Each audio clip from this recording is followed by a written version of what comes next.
iniciamos esta sesión con ese título que dice tanto y al mismo tiempo, yo diría, impresiona. El derecho de la Unión Europea en el momento de la independencia de la Unión Europea. Da como susto. Pero tenemos aquí a Alberto de Gregorio, director general del Servicio Jurídico de la Comisión.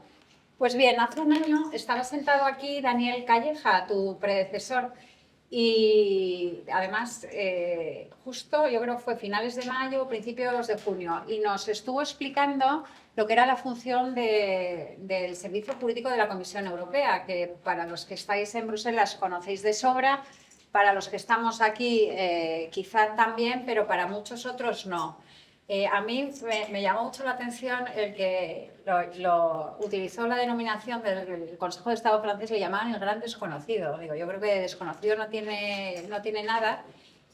Lo que quizás se sigue desconociendo, la labor estratégica que tiene por su carácter discreto en el ejercicio de sus funciones, que eso es, diría yo, común a cualquier servicio jurídico. La discreción, la tarea interna que se hace, el ser capaz de poner límites o de fraguar soluciones posibles desde, en este caso, desde los tratados y desde el derecho, pero fundamental.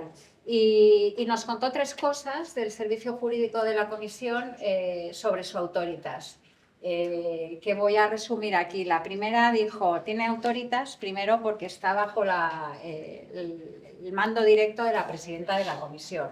Primer dato. Segundo, por su conocimiento profundo de la norma desde el inicio. Y tercero, por su labor ante los tribunales de defensa. Y sobre todo teniendo en cuenta lo que es la Unión Europea, que es una organización basada en normas y basada en derecho, y yo creo que hoy nadie lo pone en cuestión. Pues partiendo de ese resumen, hoy vamos a hablar de lo que son el estado actual, diría yo, de la Unión Europea desde el punto de vista del derecho, la transformación regulatoria, que yo creo que en los últimos 2 años es muy palpable, con esa simplificación a través de los 10 paquetes ómnibus. Hoy lo he refrescado el dato por si se me había escapado algún paquete, pero el paquete de soberanía tecnológica no es un ómnibus, porque dije, a ver si eso es otro ómnibus. No, es otro paquete, no lo llaman ómnibus. Microbús. Bueno, más o menos.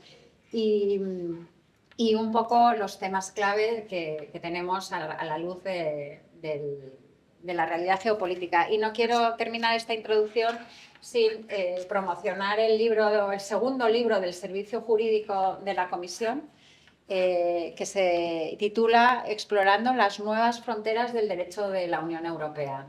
Muchas veces a los juristas se nos acusa casi de conservadores, reaccionarios, que siempre decimos que no. Yo creo que este libro demuestra cómo desde el derecho se van explorando nuevas vías para responder a los retos económicos y sociales que nos vamos encontrando. Pues sin más, yo creo que cedo la palabra a Alberto. La sesión será como las sesiones habituales de FIDE, una pequeña introducción y luego habrá preguntas. Muchas gracias, Sonsoles, y gracias por vuestra hospitalidad aquí en FIDE. Lo que voy a hacer hoy, voy a empezar quizá conectando con la presentación de hace un año de mi queridísimo predecesor, Daniel, donde hablaba de la misión del servicio jurídico. No voy a repetirlo, lo conocéis perfectamente. Yo creo que muchos de vosotros habéis estado en Bruselas, algunos son veteranos de guerra de Bruselas, no hace falta que lo repita, pero sí quizá me gustaría compartir con vosotros mi visión más personal del trabajo en el servicio jurídico, en este momento de vaivenes geopolíticos.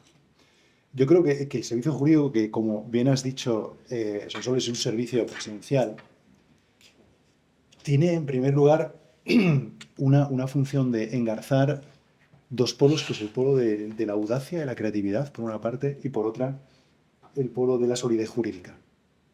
Estamos en un momento en el que, como decía antes, tenemos que dar respuesta a desafíos monumentales, desafíos geopolíticos monumentales, y estamos en un momento en el que los tratados no van a cambiar. ni a corto, ni a medio, y yo creo que ni a largo plazo. Yo tengo una apuesta con algunos compañeros de que antes de mi jubilación los tratados no cambian. No soy de joven, tampoco soy de mayor, me queda un poco. Yo creo que los tratados no van a cambiar y, sin embargo, tenemos que hacer frente a todos estos desafíos con los nuevos tratados. Desde el Acta Única Europea, si echáis cuentas, los tratados se han modificado en torno a cada 5 años y medio, hasta el Tratado de Lisboa. Desde hace 17 años no los hemos tocado.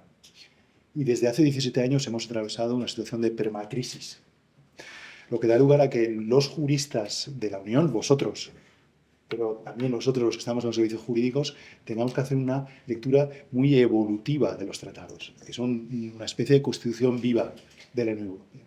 Bueno, mi primera visión es esta combinación, como decía antes, de audacia con, por supuesto, seguridad jurídica.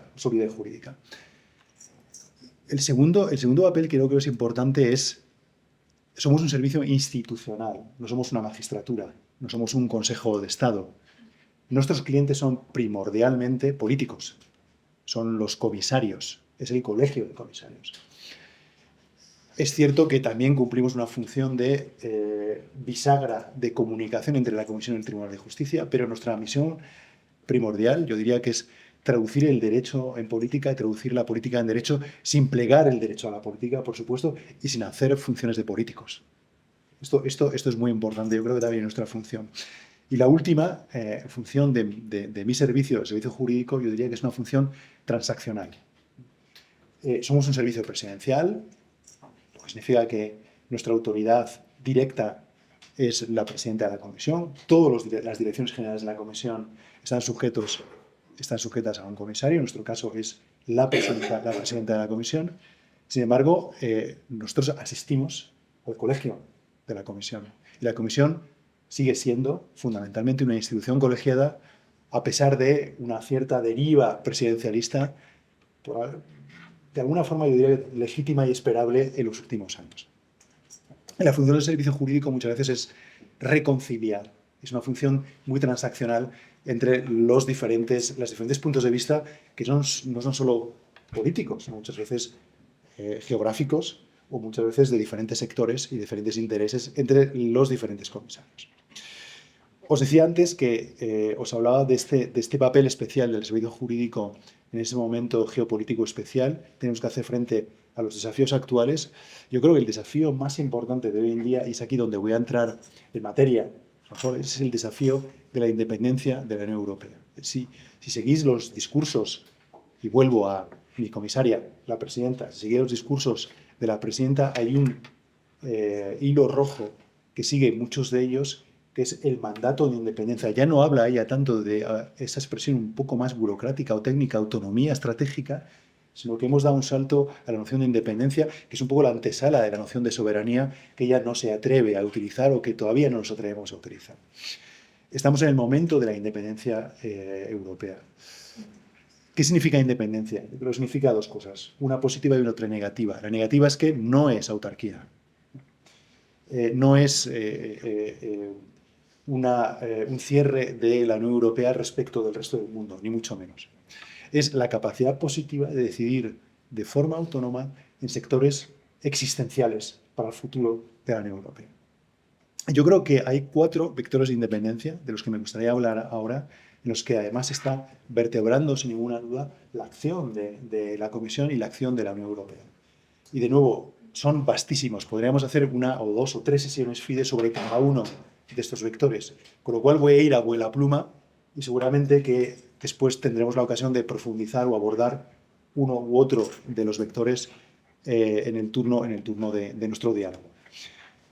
El primer vector es el de la defensa, el segundo es el de la competitividad, el tercero es el de la reunificación de Europa a través de la ampliación, y el último es el de la protección de los valores y del Estado de Derecho, del artículo 2.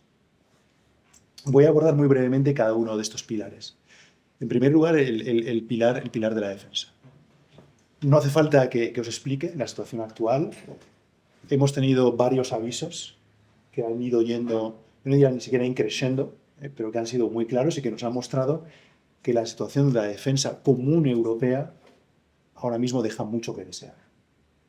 la invasión de Ucrania y sobre todo la llegada al poder en el segundo mandato de Trump y su desvinculación progresiva de las garantías de seguridad que provee la OTAN. Yo diría que en los últimos 24 meses ha habido un desarrollo extraordinario en materia de defensa. Y un desarrollo al que le subyace también una construcción jurídica, yo diría que bastante audaciosa. Hemos adoptado un número de instrumentos bastante numeroso, todos, por cierto, mediante mayoría cualificada, confiando en bases jurídicas mayoría cualificada, tales como política económica, como política industrial, como política de transporte.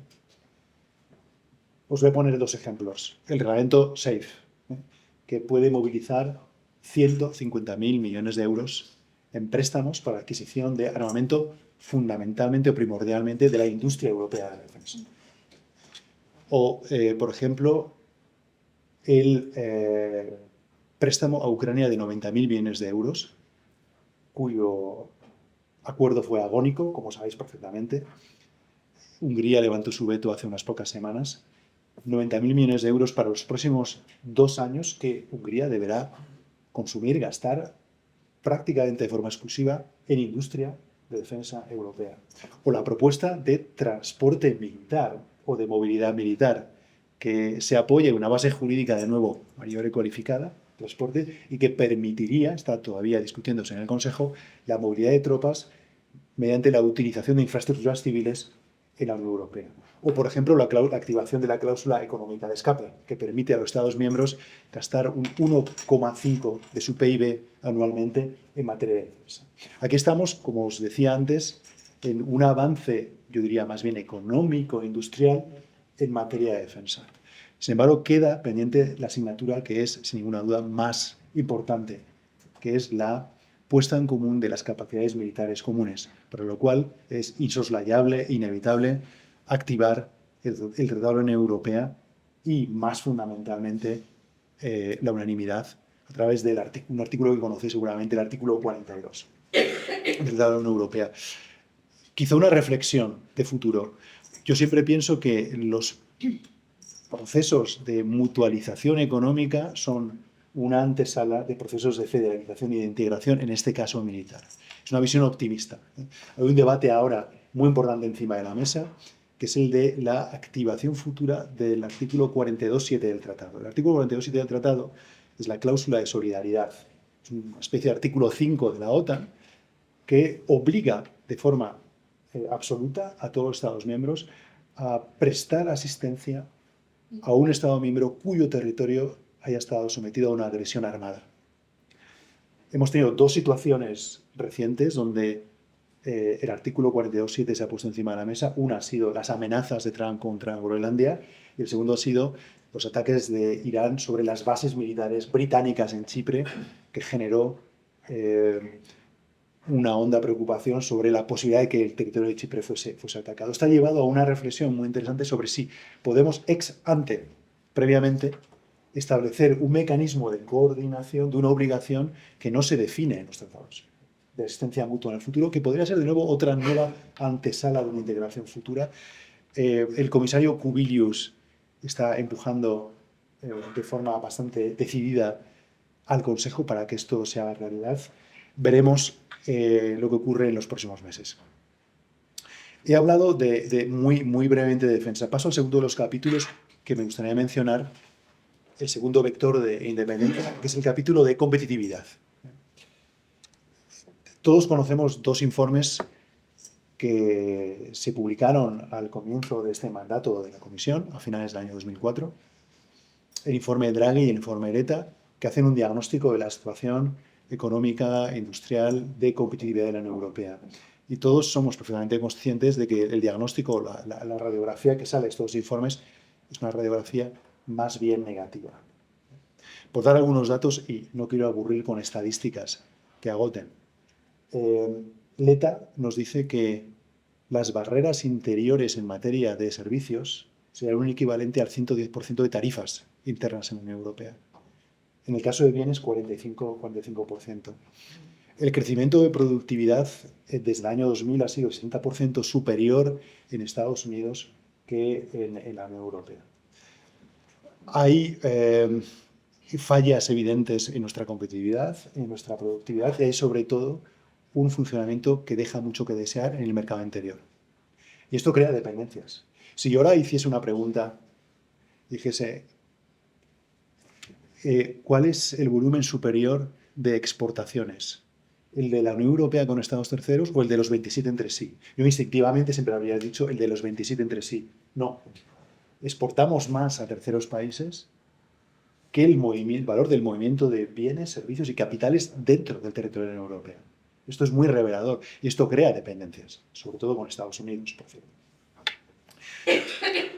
¿Qué hemos hecho para responder a los informes Draghi y Letta, mejorar el estado del mercado interior y la competitividad? Se han hecho muchísimas cosas. No voy a hacer un inventario de todas porque, como dije antes, nos llevaría bastante más que toda la tarde. El think tank Bruegel estima que en torno a un 40% de las recomendaciones del informe Draghi, o sobre un 40%, se ha tomado algún tipo de acción, y sobre más o menos un 15% se ha tomado acción ya más o menos definitiva, con acuerdos del legislador. Me gustaría hablar de tres elementos. El régimen 28, muy brevemente, la unión de ahorros y de inversiones, y en tercer lugar, la simplificación. Podríamos hablar también del paquete de soberanía tecnológica que se aprobó hace 2 días. Probablemente eso lo dejemos para el debate posterior. Régimen 28 es una de las apuestas legislativas más importantes de la Comisión actual. Creo que habrá una sesión dedicada a esto, Sonsoles. No voy a sobreabundar sobre esta propuesta. Simplemente deciros que establecemos un single rule book, una armonización exhaustiva y un reglamento único para que, de forma opcional, en los Estados miembros, las compañías puedan decidir incorporarse, establecerse como EU Inc. El régimen persigue varias finalidades, pero diría que la fundamental es la finalidad de agilidad. Agilidad en la vida societaria, fundación, funcionamiento de los órganos del gobierno de la sociedad, disolución, agilidad en la atracción de capitales, agilidad en la atracción de talento. Lo hemos hecho a través de un reglamento. Hay una discusión jurídica muy interesante. ¿Se puede hacer a través de un reglamento o deberíamos haber optado por una directiva sobre una base jurídica diferente? Es un tema demasiado técnico en el que seguramente no me voy a detener en este momento. Pero, sin ninguna duda, el uso de un reglamento es fundamental para evitar la fragmentación en la transposición ulterior de los Estados miembros de esta nueva forma societaria cuya vocación es de unicidad y simplicidad y equivalencia en los 27 Estados miembros. Os hablé antes también de la unión de ahorros y de inversión, con en torno a 7 propuestas legislativas que hay ahora mismo encima de la mesa. No me voy a detener en ellas con detalle. Quizá me gustaría subrayar el hecho de que uno de los aspectos más importantes es la transferencia de poderes y supervisión sobre empresas de inversión que desarrollen actividades transfronterizas significativas, la transmisión de poderes y supervisión a ESMA. Las negociaciones están muy atascadas. Con el famoso debate Home Host dentro del Consejo, hubo una reunión de 6 Estados miembros en Berlín la semana pasada, en el que solicitaron la aceleración de este paquete legislativo. No descartamos que se pueda recurrir a la cooperación reforzada a final de este año en este paquete legislativo. Y diré un par de palabras sobre cooperaciones reforzadas en un par de minutos. Hablé también de simplificación como parte de nuestra agenda de competitividad. Voy a dar también un dato muy revelador, que el otro día, del que me enteré el otro día y me parece muy interesante. En 2013, cuando tuvimos la adhesión de Croacia, el acervo de la Unión consistía en 110.000 páginas. En 2026, cuando estamos negociando las adhesiones actuales, estamos hablando de 350.000 páginas. Es decir, es prácticamente se ha triplicado el volumen de acervo. Es un argumento al peso, es un argumento cuantitativo, pero que tiene yo diría también, llama una reflexión cualitativa de las cosas.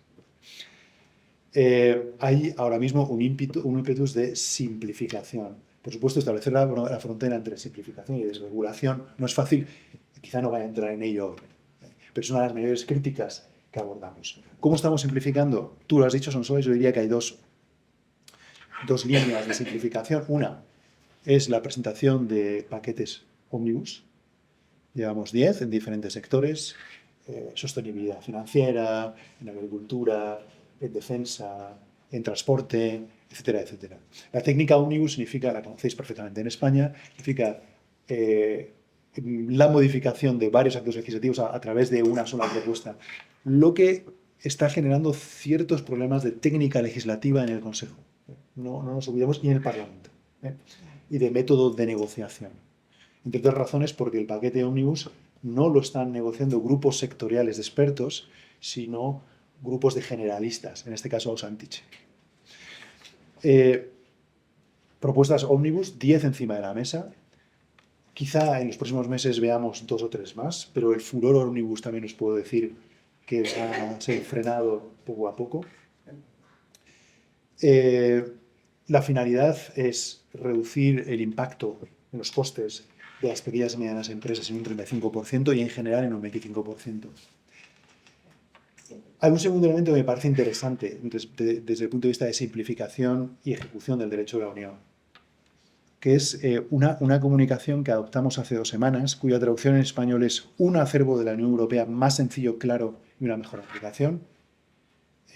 Tuve la ocasión de charlar de esta comunicación hace 5 minutos antes de entrar con Sonsoles. Tiene varios elementos que me parecen de interés y que nos tomamos muy en serio. Las comunicaciones muchas veces plantean muchas dudas sobre su efecto, seriedad y seguimiento. En este caso os puedo decir que esta es una comunicación para la que en la Comisión se están estableciendo grupos de seguimiento y que los servicios centrales de la Comisión están siguiendo muy de cerca, fundamentalmente el Servicio Jurídico y la Secretaría General de la Comisión. Tiene varios puntos que me parecen de interés de derecho en general y también de técnica legislativa. En primer lugar, habla de simplicidades del diseño. Deberíamos ser muchísimo más disciplinados cada vez que vivimos con una norma y determinar con mucha más claridad a quién le incumben, sobre quién caen las obligaciones, cuáles son las consecuencias de no cumplir con las obligaciones y quién es el responsable de ejecutarlas.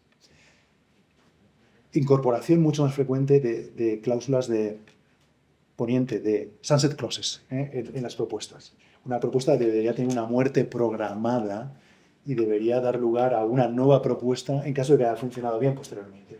Pero no estar encima de la mesa, no estar aplicándose sine die. Muy importante también es la reflexión que hay en esta comunicación sobre el gold plating, desde el punto de vista del mercado interior. Legislamos en el mercado interior, armonizamos, pero luego nos damos cuenta de que nuestra normativa del mercado interior contiene un número muy largo, muy elevado de opciones y discreciones que permiten a los Estados miembros ir más allá de la armonización. Esto en sí no es ilegal, no es necesariamente ilegal, pero fragmenta el mercado interior. Yo diría, en último lugar, en esta comunicación, también una parte muy importante relativa al uso de procedimientos de infracción. Hay que racionalizar el uso de procedimientos de infracción, hay que utilizarlos de forma mucho más frecuente, sobre todo en sectores que se identifican como primordiales en el mercado interior: telecomunicaciones, energía y servicios financieros. Hay que ser más ágil en su utilización. La media ahora mismo de una infracción es en torno entre 3 y 4 años. Son duraciones muy elevadas. Al final del periodo de los 4 años es muchas veces demasiado tarde. Por cierto, no quiero dejar de recordar que en este momento España es el Estado de la Unión Europea con el número más alto de infracciones. Lo ha sido siempre Grecia, le hemos tomado la delantera por causas que no están vinculadas a la vocación europeísta de España, sino a un funcionamiento parlamentario en este momento más bien irregular. Me gustaría cerrar este capítulo, el segundo capítulo de independencia, de competitividad, hablando de 2 tensiones, que son políticas y jurídicas y económicas. Me parecen muy interesantes. He hablado mucho del refuerzo de la competitividad europea de la industria europea. Esto genera una tensión entre nuestro refuerzo industrial y económico y el respeto de las obligaciones internacionales en materia de comercio. O nuestra voluntad de seguir abriendo la Unión Europea al comercio con estados terceros, o nuestro furor de incluir tratados en este momento más bien bilaterales. Hay muchos ejemplos: India, Australia, México, Mercosur. Hay una tensión entre legislación europea que protege o está dirigida a reforzar las autonomías productivas de la Unión Europea y nuestras obligaciones internacionales en materia de comercio. El segundo es, diría, el segundo equilibrio difícil, complicado en este momento, es el del refuerzo de nuestras capacidades industriales y nuestro esfuerzo necesario en materia de descarbonización. Ya que estos dos son dos equilibrios para los que se requiere a veces algo de contorsionismo y donde mi servicio está llamado a intervenir, yo diría que más que semanalmente y prácticamente de forma diaria. El tercer vector de independencia al que os quería hablar es el de la reunificación de Europa a través de la ampliación. Yo creo que conocéis perfectamente cuál es la situación en este momento. Tenemos unos procedimientos unos procesos de ampliación muy avanzados con dos estados de los Balcanes, Albania y Montenegro, donde podría haber una adhesión a medio plazo. Islandia va a tener un referéndum en el mes de agosto sobre la iniciación de negociaciones de adhesión con la Unión Europea, donde también se planteará, por cierto, la adopción del euro.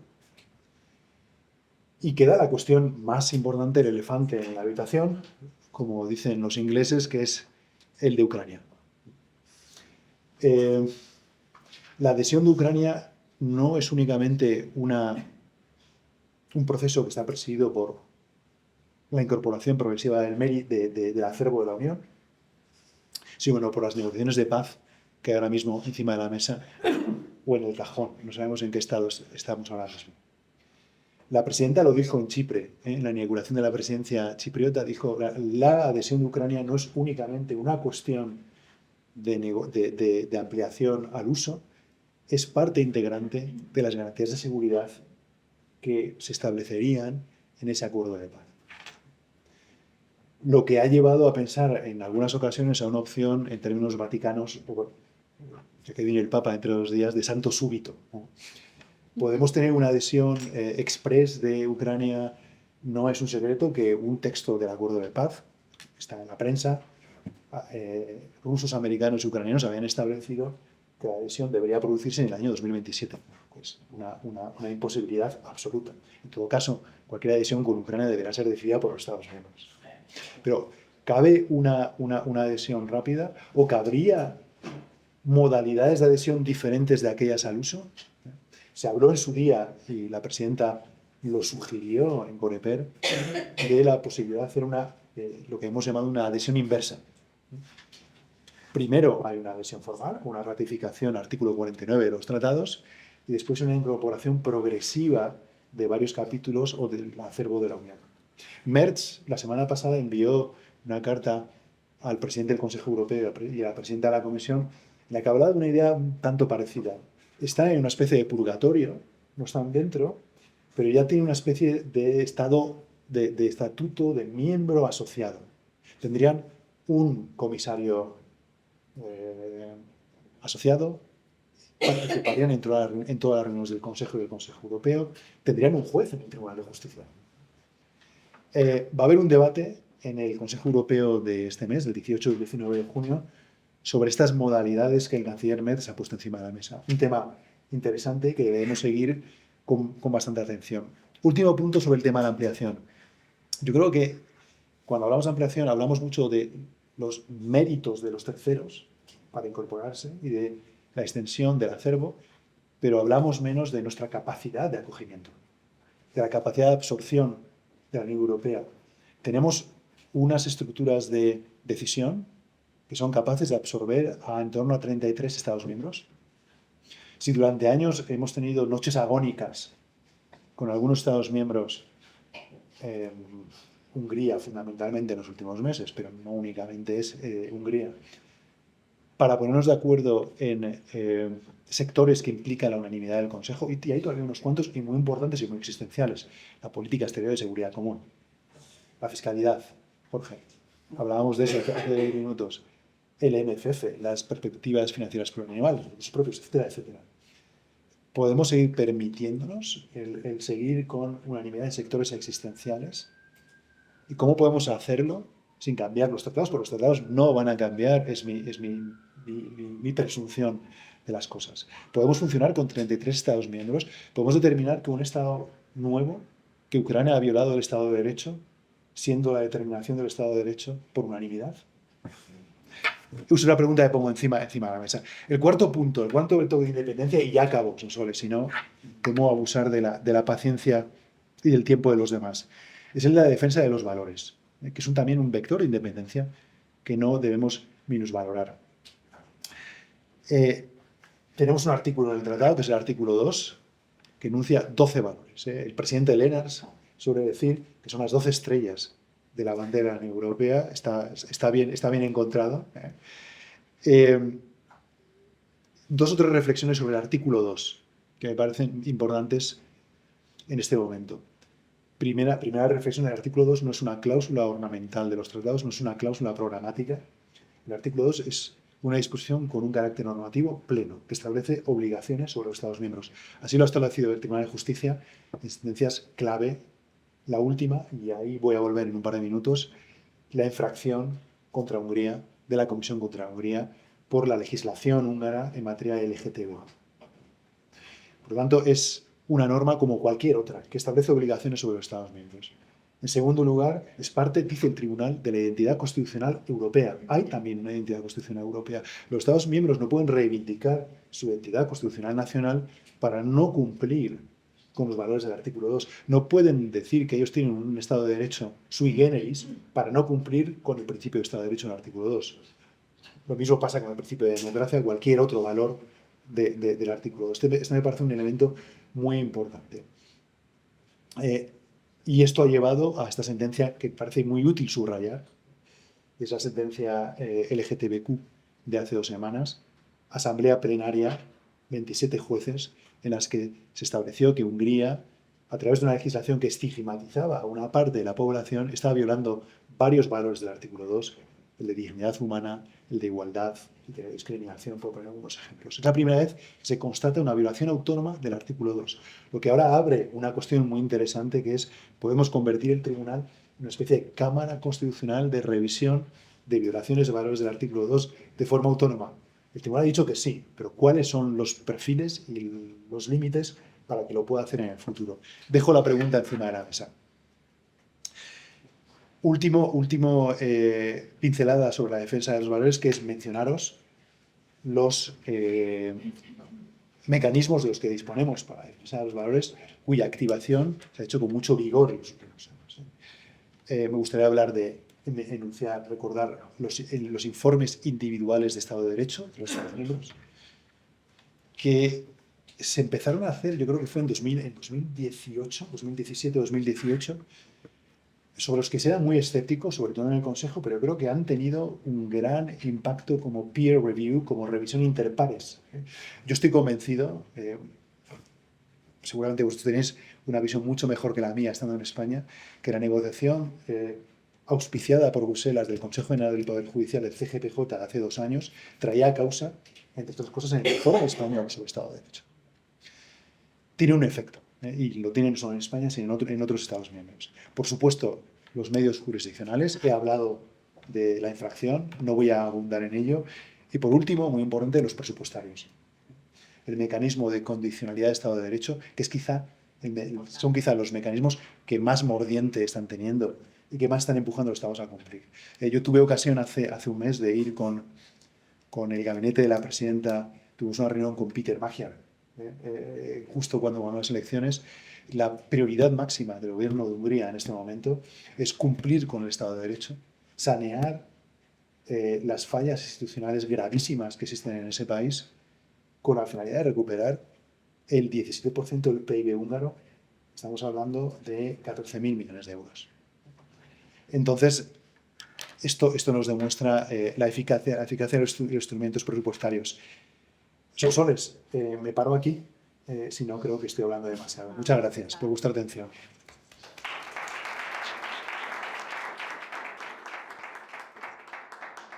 Muchísimas gracias. Has hecho una demostración de esa visión 360 que tenéis en el servicio jurídico y de esos 4 ejes sobre los que hoy descansa, yo creo que la actividad primordial de la Unión Europea. Y has demostrado que eres digno sucesor de esa grande saga de juristas españoles en el servicio jurídico de la Comisión, el tercero, además todos seguidos, lo cual también dice mucho de nuestro sistema, ¿no?, jurídico, de que podemos ser cantera de grandes juristas también para la Unión Europea. A mí me surgen muchísimas preguntas, no puedo monopolizar los 45 minutos que tengo, pero sí voy a lanzar la primera pregunta relacionada con tu bloque de competitividad, porque es algo que llevo dando vueltas desde hace tiempo, también he escrito y tengo esa visión, ¿no?, de lo público y lo privado. Has hablado de simplificación, has hablado de la comunicación. Para mí hay una cosa, una competencia exclusiva vuestra, que es la de los procedimientos de infracción, el carácter de guardián de los tratados, que desde mi punto de vista se hace uso de manera muy parcial, muy escasa, de manera en ocasiones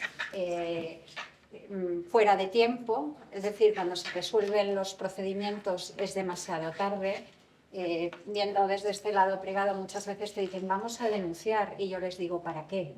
Digo, salvo que sea una infracción sistémica, no te van a hacer caso. Va a entrar en el sistema, te van a mandar una carta formal diciendo que lo van a investigar y la van a juzgar. Y eso al ciudadano no le sirve, porque normalmente cuando denuncia es porque no ha encontrado solución en el ámbito nacional. Y cada vez más se confunde o se percibe, no, es que la Comisión Europea me tiene que resolver. La Comisión Europea sabemos que no te debe resolver y que lo primero que te tienen que resolver son las autoridades nacionales, pero los ciudadanos no son juristas y lo que eso produce es una sensación de que la Unión Europea no sirve para nada y generamos esa idea de que tenemos funcionarios burócratas, que las soluciones se toman tarde, que lo que hay es una hiperregulación y se confunden todos los debates. Entonces, para mí, lo más importante de esa comunicación es la supervisión. Hablo de procedimientos de infracción porque es lo que conozco, pero de muy diversas maneras. ¿Qué vais a hacer de manera concreta y real que tenga resultado? Y luego, unido a ese debate del gold plating, las capas de regulación de los estados. Mucho se habla de la hiperregulación europea, pero ¿qué pasa con un estado como el nuestro? Que pasa al Congreso, legislación estatal, pasa a la comunidad autónoma cuando es competencia autonómica y tú vas y diciendo, a ver, ¿dónde voy? ¿Esto, lo aquello o qué, no? Entonces, y ahí va también de abrir el procedimiento cuando toque. No sé, yo sigo proclamando que eso es necesario, pero no veo el resultado y eso sí que es concreto y tenéis la competencia. El problema es que, como toda administración, los recursos son escasos. ¿No podríais ayudaros de las autoridades nacionales o de algún tipo, buscar soluciones creativas para que eso funcione?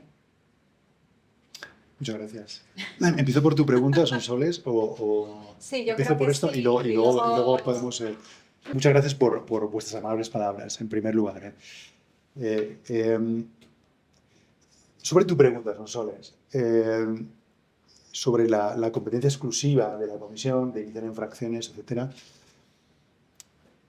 me gustaría hacer 2 o 3 reflexiones. Una, es cierto que desde el año 2004, con más Estados miembros, el número de infracciones es prácticamente la mitad.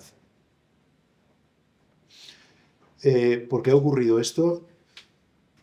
Cuando uno lee artículos y cuando uno va a la academia, muchos imputan el fenómeno del la disminución de infracciones o una politización de las infracciones. Incluso hay algún estudio que he visto que hace coincidir la disminución incluso más drástica de infracciones con la creación del Consejo Europeo en 2009. ¿Sí?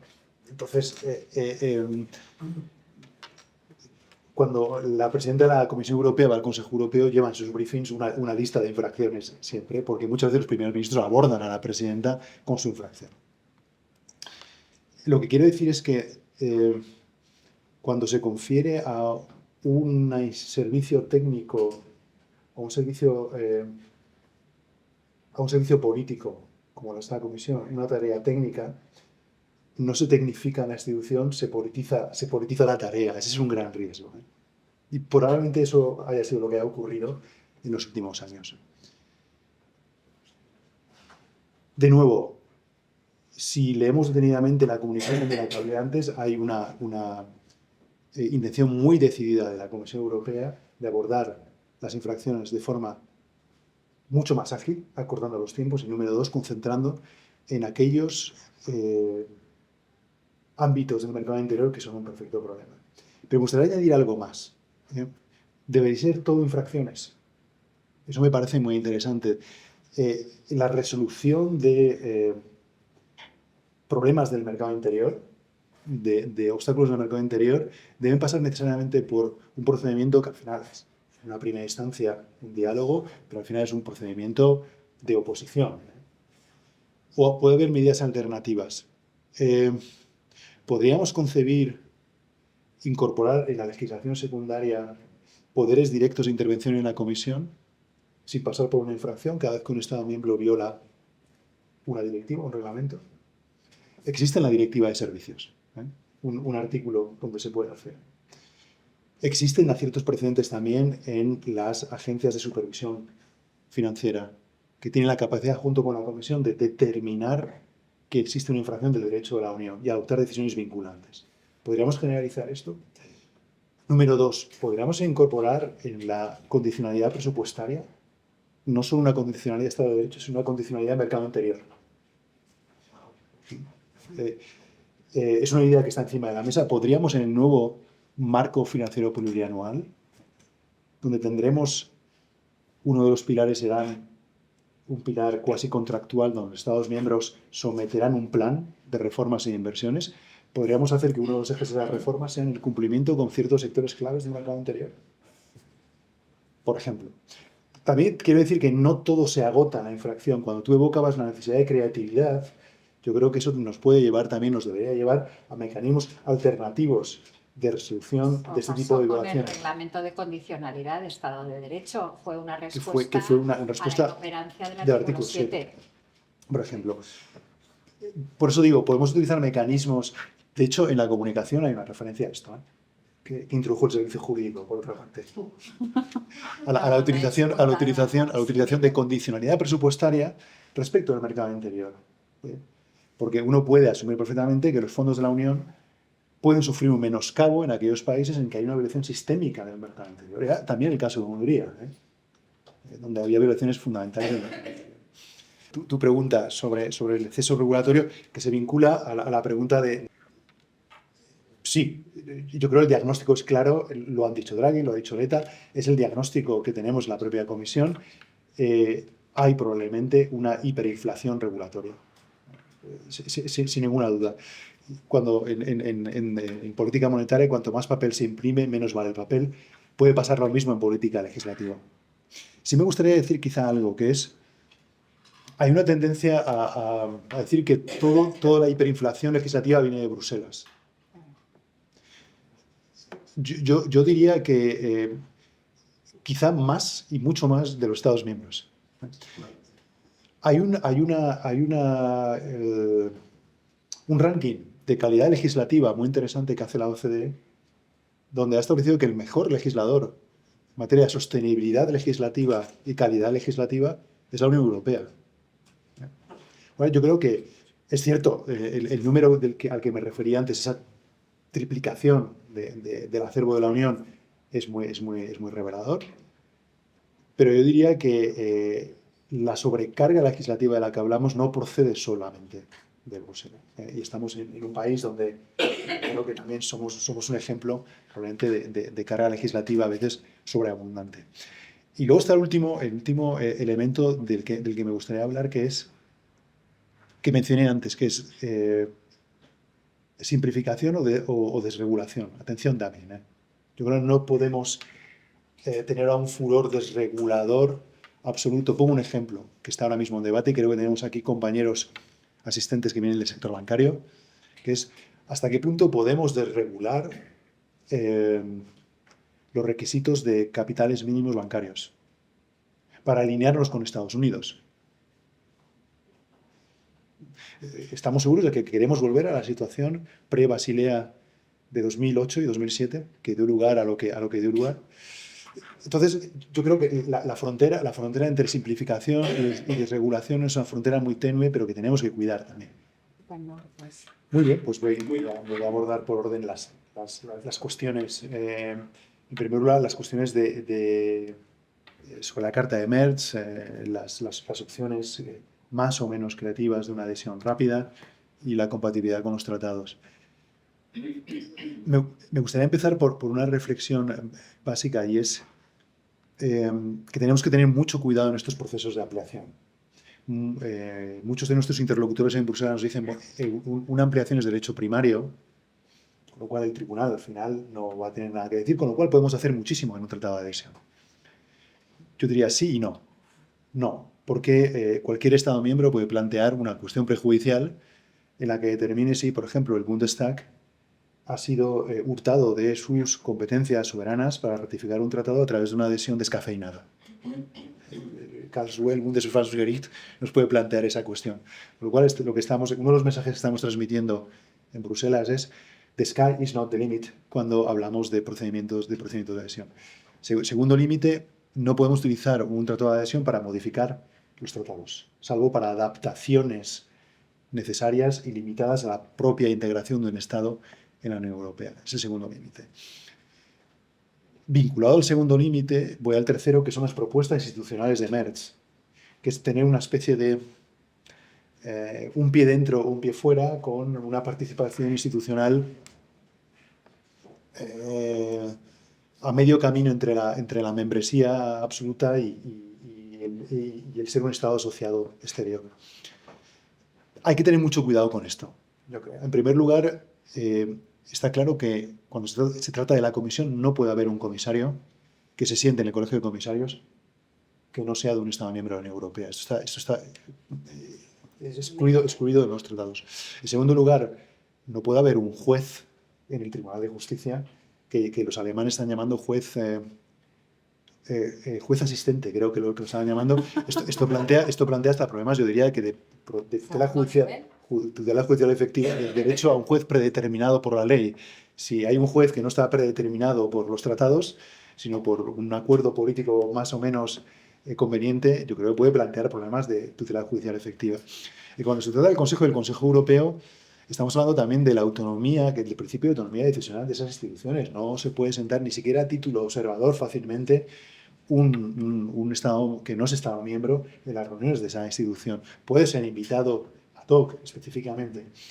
Con lo cual yo diría que hay que tener mucho cuidado con modalidades institucionales que, por otra parte, Yago y Miguel Merz está proponiendo a través de un acuerdo simplemente político.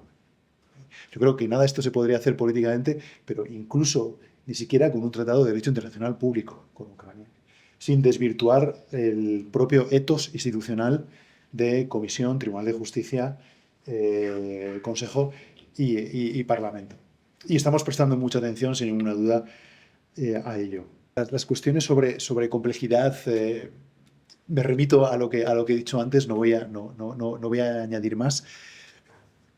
Que esto se vincula también un poco a tu cuestión sobre aplicación de determinados instrumentos digitales, como DSA, DMA, una probable inacción por parte de la Comisión. Me remito un poco a lo que dije antes, que uno de los equilibrios más difíciles que tenemos que hacer es entre apertura, comercio y protección de los intereses de la Unión. En este caso, tú has mencionado dos instrumentos de DSA y DMA que son claves e innegociables en nuestra política digital. DMA se refiere más a la contestabilidad y apertura de mercados, DSA se refiere más al respeto de valores en el Wild Wild West digital. Pero sí que me gustaría decir que ha habido acción, ha habido multas. El DSA, por ejemplo, la semana pasada se impuso una multa a Temu de 200 millones de euros, pero se tiene que poner en un contexto, yo diría, de equilibrios comerciales y políticos que son muy complicados de hacer. En todo caso, no todo es DSA y DMA. Recuerdo que la semana pasada, en una propuesta muy importante, que es la propuesta de Mobile Satellites Services, en qué medida un operador puede hacerse con el monopolio comercial de las comunicaciones futuras entre móviles y satélites. Ahora tenemos 5G, tenemos Wi-Fi, ahí está habiendo un desarrollo comercial muy importante. La apuesta de la Unión Europea ha sido muy valiente, con una reserva de 2/3 del espectro a operadores únicamente europeos, de tal forma que podamos crear también operadores europeos. Me gustaría también referirme al paquete de soberanía digital que adoptamos hace 2 días, cuya finalidad es crear autonomía, por ejemplo, en la nube, con una serie de niveles de seguridad que pueden llevar a la exclusión de operadores extranjeros, fundamentalmente norteamericanos. Voy a abordar las preguntas que además son bastante comunes o que tienen elementos comunes, sin ninguna duda. Empiezo por lo sectorial, por la fiscalidad, y me desvío hacia lo más general tu pregunta. Sobre la fiscalidad. Tu pregunta ha sido, ¿hay ahora mismo una reflexión interna sobre flexibilizar las reglas? Yo diría que estrictamente dedicada a la fiscalidad, no. Pero yo creo que sí que hay una reflexión en la comisión. De nuevo me refiero a mi jefa, a la presidenta, quien lo ha manifestado en una serie de discursos. Ella lo descubrió en el mes de diciembre, cuando hicimos una cooperación reforzada express, precisamente para los 90.000 millones de euros para Ucrania, porque Hungría no apoyaba en ese momento el acuerdo. Hubo una especie, no solo para ella, sino para varios miembros del Consejo Europeo, una especie de camino a Damasco, pero tenemos un instrumento que permite una integración diferenciada. Entonces, a partir de entonces ha habido un interés muy grande en la Comisión respecto de agilizar la activación de las cooperaciones reforzadas para que podamos recurrir a ellas de forma mucho más frecuente. La historia de las cooperaciones reforzadas, desde que aparecen, creo que hemos hecho solo 4. En prácticamente 30 años, 4 reforzadas. Una, precisamente, en fiscalidad. El Financial Transaction Tax, que está en el sueño de los justos. Creo que la propuesta se retiró. La Comisión retiró la propuesta. En todo caso, lo que quiero decir es que la cooperación reforzada no ha sido la panacea de la solución cuando tenemos unanimidad. ¿Podemos hacer un uso más ágil y frecuente? Estamos en ello. Por ejemplo, ¿deberíamos esperar 3-4 años o bastaría a veces con 3 o 4 meses de negocio en el Consejo?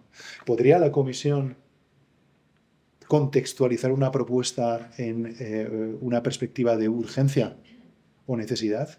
Por ejemplo, el régimen 28, para que el Consejo pueda activar, porque es el Consejo que no activa, de forma mucho más rápida la cooperación reforzada. La cooperación reforzada es un mecanismo de último recurso que se puede activar cuando se ha demostrado que es imposible llevar a un acuerdo en un tiempo razonable. ¿Qué es tiempo razonable?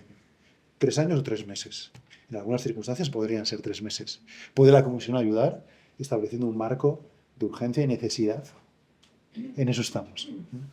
En fiscalidad todavía, yo creo que tendríamos que hacer quizá un recurso más frecuente a la incorporación de cláusulas fiscales ancilares, instrumentales, a propuestas cuya base jurídica es de mayoría cualificada. Hay 2 ejemplos. Uno es el régimen 28, donde establecemos normas fiscales instrumentales, secundarias, accesorias a una base jurídica mercado interior. Va a haber una propuesta en julio sobre energía, armonización de la fiscalidad de la energía, que se va a incluir en una propuesta sobre redes, grids, sobre redes energéticas. Porque consideramos que es accesorio, instrumental a la consecución de los objetivos de energía, por poner 2 ejemplos. Creo que tenemos que estar mucho más activos en ello. Sabemos que cuando vamos a llegar al Consejo, van a hiperventilar muchos de los Estados miembros, pero creo que tiene que haber una tarea de persuasión también sobre ello, sin ninguna duda. Luego quizá hay un último elemento en materia económica, fiscal, que es una idea que nació además con Carlos Cuerpo, que es el de los competitiveness labs. Que me parece interesante, que es una coordinación intergubernamental por parte de gobiernos de la Unión Europea en materias no armonizadas. Si los Estados miembros no quieren profundizar en Bruselas, ¿por qué no nos coordinamos nosotros? La respuesta de la Comisión, si ellos hiperventilan con la mayoría cualificada, nosotros el método intergubernamental nos provoca algún recelo. No cerramos tampoco del todo la puerta, siempre y cuando la Comisión está estrechamente asociada a estos procedimientos de integración. Tu cuestión sobre la Europa de 2 velocidades. Los tratados ya incorporan mecanismos de Europas de 2 velocidades. Uno de ellos es la cooperación reforzada, pero sí me gustaría decir que muchos de estos mecanismos están inexplorados. Las pasarelas, las has mencionado antes, necesitamos unanimidad para activarlas. La cooperación reforzada pasa lo que pasa, pero quizá uno de los ámbitos donde tengamos que recurrir a ello probablemente sea en materia de política exterior de seguridad común y política de defensa. La política de defensa incorpora, y la política exterior de seguridad común, un número de mecanismos de flexibilidad, la cooperación reforzada, pero también PESCO, la posibilidad de que los Estados miembros establezcan mecanismos de cooperación militar entre ellos, por ejemplo. O, por ejemplo, la posibilidad de que un Estado miembro se quede fuera de una decisión en defensa o en política exterior a través de lo que llamamos la abstención constructiva.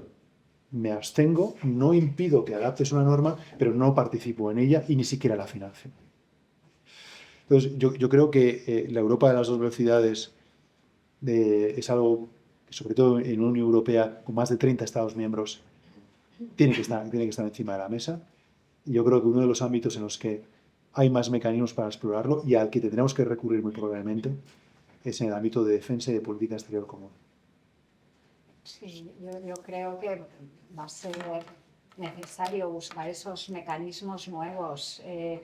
Yo me acuerdo, porque en ese momento estaba en Bruselas, cuando el referéndum en Reino Unido, con la retirada, en los inicios parecía imposible que el Reino Unido se desvinculara de la Unión Europea en ese plazo que teníamos de los 2 años y se hizo.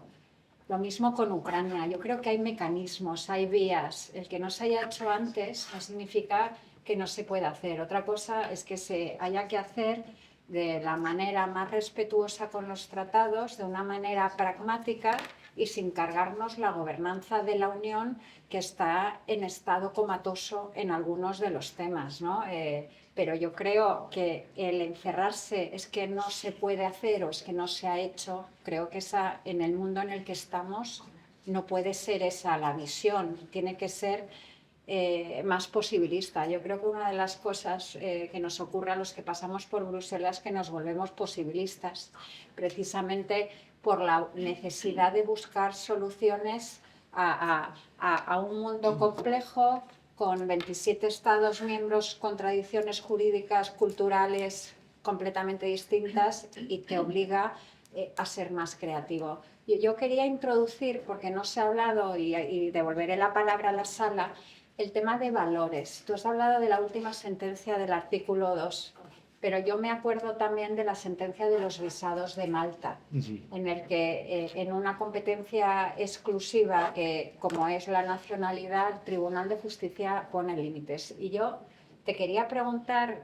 precisamente con estos debates populistas, yo creo que son sentencias en casos muy puntuales, en el que ya en asuntos límites y muy de los valores de la Unión, o bien la Comisión inicia procedimiento de infracción y luego el Tribunal de Justicia dice lo que dice, pero que no tenemos, pero que hay un ejercicio, entiendo, y corrígeme si no es así, de autocontención de la propia Comisión y del Tribunal de Justicia de no utilizar el artículo 2 como si fuera moneda de cambio, precisamente porque creo que el proyecto europeo, como proyecto de integración, necesita contar con los Estados miembros y sus tradiciones y al mismo tiempo de manera coherente con ese proyecto común en el que estamos, pero es siempre de ida y vuelta. Y se utilizan determinados foros como diciendo nos están quitando nuestra propia soberanía, nuestro constitucional, nuestra identidad. No sé si puedes en ese debate arrojar un poco de luz. Ese sería el punto que yo introduzco. Voy a intentar un poco de afección a los intervinientes. Voy a hacer dos bloques. Las preguntas comunes, las dos vuestras, sobre la sentencia de hace un par de meses, sobre la interpretación del artículo 2, Visados de Malta, etcétera, etcétera, el asunto Orbán. ¿Cuál es mi lectura de las cosas? Yo creo que hay uno de los debates más importantes ahora mismo y uno de los desafíos de los juristas de Bruselas y de los de España, de vosotros, que también estáis en este negociado, es reconciliar la identidad constitucional nacional y la identidad constitucional europea. Pero ambas existen. Ambas existen. No podemos olvidar que cuando un Estado miembro accede a la Unión Europea, se compromete a respetar los valores del artículo 2. Hay un principio de no regresión. A usted nadie le obligó a entrar en este club. Usted entró en este club sabiendo que tenía que respetar una serie de valores. Por cierto, esos valores no son líquidos o gaseosos, son sólidos. Y es el Tribunal de Justicia el que ofrece su interpretación sobre el contenido de esos valores. Y es aquí donde yo creo que llegamos a la parte más difícil del artículo 2, que es que hay valores que son muy fáciles de definir, el del principio del Estado de Derecho, y hay valores que son más complicados de definir. Y este es el gran problema, o yo creo que es el gran desafío para el tribunal y para nosotros. ¿Cómo definimos el principio de democracia? Si un parlamento se cierra durante 3 meses por una emergencia, ¿puede la Comisión llevar a un Estado miembro al Tribunal de Justicia? No voy a responder a esa cuestión. ¿Cómo definimos el principio de dignidad humana? Entonces yo creo que hay valores que son más complicados de definir en el artículo 2. Pero eso no significa que debamos renunciar a entender el artículo 2 como una obligación, como una disposición con carácter normativo, y que el tribunal deba renunciar a una definición siquiera mínima del contenido y los valores del artículo 2. Dicho lo cual, tú lo has dicho muy bien, la sentencia ha llegado a constatar una violación del artículo 2 de forma manifiesta, flagrante y gravísima. Lo que pasó en Hungría no es un hecho aislado, no es una disputa ideológica. Podemos tener visiones muy diferentes sobre diferentes fenómenos. En este caso, la política de un Estado respecto de la igualdad con las poblaciones homosexuales de un Estado. Y yo ahí no pienso entrar. Podemos tener una disputa ideológica, pero en este caso se trataba de la utilización torticera de la legislación nacional para estigmatizar a una parte de la población. La finalidad no era la protección de la infancia de Hungría, cosa que es una competencia exclusiva de los Estados miembros. Las competencias educativas pertenecen a los Estados miembros. En este caso se está utilizando esa legislación con una finalidad diferente, que no era proteger a la infancia, sino estigmatizar a una parte de la población. Esto es lo que constata el tribunal. Es una violación del artículo 2, conjuntamente con una violación del mercado interior en materia audiovisual y en materia de movimiento de servicios, efectivamente. Con lo cual, lo que te quiero decir, la presidenta me preguntó sobre esa sentencia y yo le dije handle with care. La Comisión no se puede convertir en una ametralladora del artículo 2 y no lo va a hacer. Y el tribunal tampoco. Son casos de una gravedad extrema los que se han llevados ante el tribunal o los que merecen un reproche de violación por parte del tribunal. Orbán, la sentencia, yo no creo que sea un matiz de la sentencia LGTBQ. Lo que dice el Tribunal de Justicia en Orbán es no hay derecho europeo aplicable porque el European Media Freedom Act, la ley de libertad de prensa europea, no se aplica en el tiempo. Si no se aplica en el tiempo, no hay derecho europeo, ergo, ni se aplica ni el artículo 2 ni la Carta de Derechos Fundamentales. es una sentencia que lo que nos viene a decir es el artículo 2 se aplica, pero siempre que haya un vigor, una visa atractiva de la aplicación de derecho europeo. Yo no voy a aplicar el artículo 2 para juzgar las leyes de educación de la Comunidad Autónoma de Murcia o de la Comunidad Autónoma de Cataluña. Voy a aplicar el artículo 2 cuando estamos aplicando una política europea. Y esto me lleva a las preguntas de qué es el vaciamiento de la soberanía nacional. Tres observaciones. Uno, como he dicho antes, cuando libremente un Estado decide ser parte de la Unión Europea, cede parte de su soberanía. Y así se establecen en sus constituciones. En segundo lugar, y es una reflexión más general que querría hacer, es que yo creo que las crisis, es una opinión muy personal que voy a dar, y todas las crisis que hemos tenido desde 2010, crisis del euro, crisis bancaria, migración, Brexit, crisis del Estado de Derecho, guerra en Ucrania, COVID, las crisis han dado lugar a mecanismos de solidaridad que han prevalecido sobre el principio de subsidiariedad. Cuando tenemos una crisis, tenemos que establecer mecanismos de decisión centralizada. Next Generation EU, European Stability Mechanism, el mecanismo de supervisión europea, el mecanismo de resolución bancaria europeo, procedimientos de mercados públicos de adquisición de vacunas únicos. Las crisis tienen un efecto centrípeto, yo creo, de federalización. ¿Es un vaciamiento de la soberanía? Yo creo que no. Es que las crisis están dando lugar a la creación de bienes públicos europeos que necesitan una gestión centralizada. Otra cuestión en la que no voy a entrar, porque a lo mejor diría tonterías porque no soy politólogo, es si la Unión Europea está avanzando de una forma proporcionada en su legitimidad democrática para abordar este tipo de decisiones centralizadas. Esa es otra cuestión muy diferente. Pero creo que no hay una especie de conspiración maliciosa por parte de los poderes ocultos de Bruselas para usurpar la soberanía nacional. A la fuerza ahorcan, si me permitís la expresión. Y los fenómenos de vaciamiento de la soberanía nacional son desplazamientos funcionales de competencias a los que nos hemos visto abocados para hacer frente a crisis existenciales. Y yo lo dejaré ahí. Muchas gracias. Muchísimas gracias, Alberto. Ha sido un lujo y gracias por venir aquí y por construir precisamente esos espacios de intercambio, de consenso, que es al final cómo se construye la Unión Europea. La pena es necesitar crisis para darse cuenta de lo importante de estos mecanismos comunes.